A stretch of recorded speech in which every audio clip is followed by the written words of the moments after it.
Acidity होण्याची top 5 कारणं.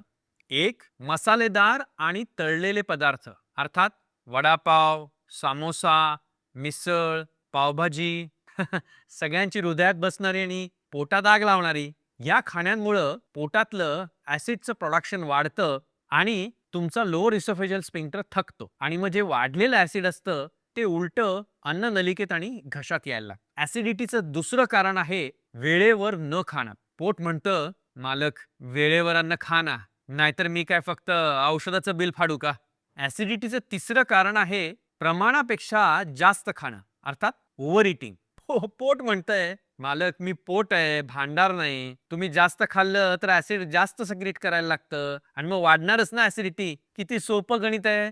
ऍसिडिटीचं चौथं महत्वाचं कारण आहे ताणतणाव. तुमचं बायकोवरचं चिडणं, ट्रॅफिक मधला राग सगळा शेवटी पोटातल्या ऍसिडच्या बॅरलला एम्प्टी करतो आणि वाढते ना ऍसिडिटी. ऍसिडिटीचं पाचवं आणि सगळ्यात महत्वाचं कारण आहे सिगरेट आणि अल्कोहोल. मग इसोफेगस म्हणतं, धूर माझ्या अंगात नाही तर माझ्या अस्तरावरून जातोय रे. आता मी जळणार नाही तर काय होणार माझं?